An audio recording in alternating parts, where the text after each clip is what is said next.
Right, muri yeZimbabwe kusangana kwatiri kuita zvekare pano paHadzirare 263 pano pachange nchikuzivisai manews updates ezvinhu zviri kuitika munyika yedu yeZimbabwe. Kana uri munyowani pathis YouTube channel, kusubscribe mahara wotina on the notification bell. Muri yeZimbabwe nyaya yandayo nezvemuzuva ranhasi inyaya yeaccident iyo yaitika. Paitika accident iyi pafa vanhu 3 pasport, vamwe ndo vamhanyiswawo kuchipatara. Chingoti get well soon kune avo vakuvara munopora nenyasha dzaMwari.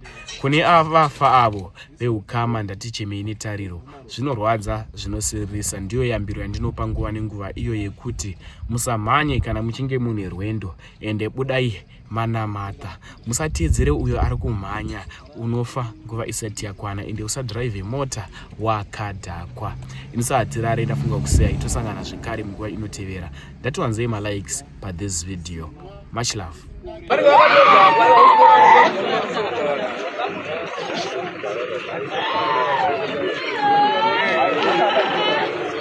Mangwanani muri yeZimbabwe nhasi asi mangwanani akanaka kumumuri wechitungwizi kuzengeza 5 kune tsaona yaitika isina kumira zvakanaka, tarasikirwa neupenyu hwevanhu. So far we have 3 vashayira pasipoti. Tine vanhu vakawanda vakuvara. Mota yadhumwa, kombi yange ichienda kumachipisa yadhumwa neNavhara nezverechena kwamakoni. Zvazopa kuti vanhu vakawanda vanga vachiedza kuda kukwira kombi nevanga vari mukombi vakuvari. Hazvina kumira zvakanaka muri yeZimbabwe. Muri kungoona zvikuitika, muri kungoona mavideos achikupai, mapictures achikupai ezvinhu zvikuitika.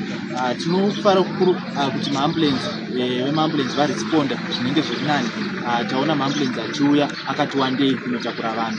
Zvino zvinhu zvinofadza kana maservice providers edu achiacta on time. Zvinhu zvinokudzwa zvikuru nekuti dai vangu vati nonokei taipararirwa nevanhu vakawandisa. Hazvina kumira zvakanaka muri yeZimbabwe. Tinokurudzira kana tichifamba ngatireduce speed. Kana waita tsaona wadhuma munhu kana wakweshera, ita make sure kuti wamira wotaurirana nemunhu wawadhumira, nekuti mota Navhara yatotaura nezvayo iri kunzi yadhuma kamota kaindrive. Uyo waindrive wanga achimhanya kuti awane evidence yepamurungu wake yemaplates emota yamudhuma, ndopo paazosvika achidhuma kombi. Zvina kumira zvakanaka.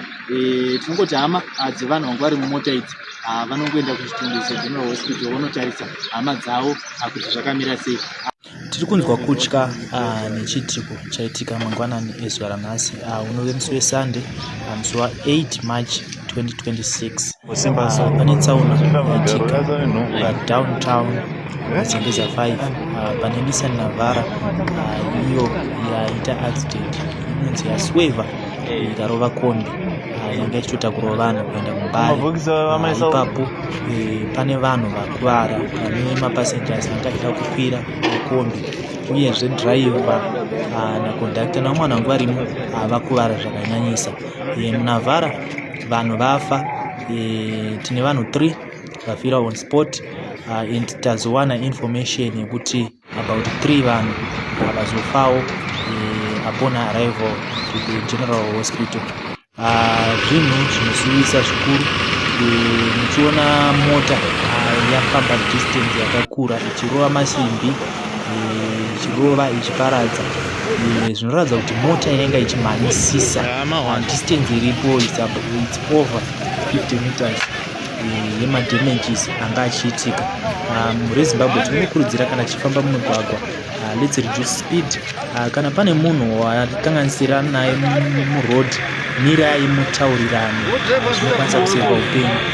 Tikada kutarisa madamages emota yadhumwa yacho yeindrive, madamages aripo haasi madamages aida mari yakawandisa, asi tazove nekurasikirwa nevanhu vanosvika 6 so far. 3 vafira pasipoti, 3 vakunzi vafa vachisvika kuhospital. Chino chinhu chinotyisa. Mukaona kuparara kwaita mota zvinoratidza kuti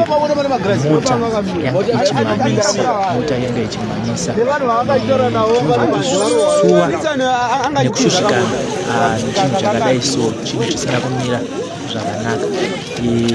Tichingokurudzira kune vanhu vanodriver kunyange mapassengers, let's report such cases dzekuti munhu ari kuita misbehavior paroad dai law enforcement agency amboacta abatsira nekuti hazvinoonera zvakanaka, vanhu vaparara, vanhu vakuvara vakawandisa. Izvezvi vanhu vakangoungana vari kuedza kubatsira maambulance. Tinotenda chaizvo veemergency they responded very well. Vauya kwatoya maambulance anosvika 5 vachiedza kubatsira vanhu kuvatakura kuvaendesa kuchipatara.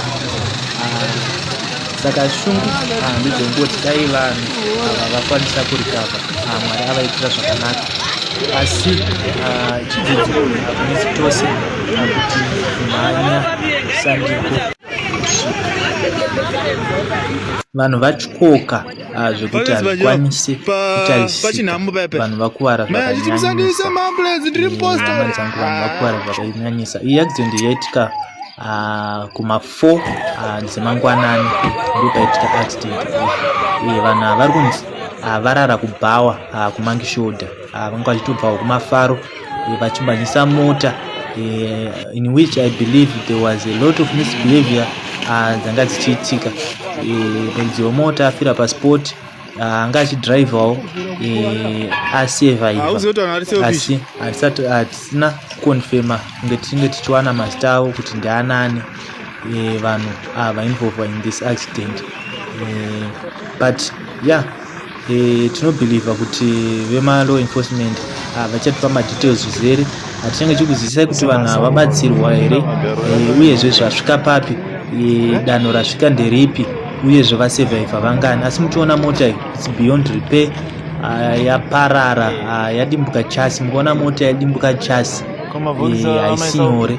Zvikuratidza kuti the impact yanga iri serious, impact yanga iri apa yanga iri serious, yanga isina kumira zvakanaka. Tiri kunzwa kushushikana zvikuru zvekuti hatigoni kuzvitsanangura zvatiri kufila zvaitika muzuva ranhasi.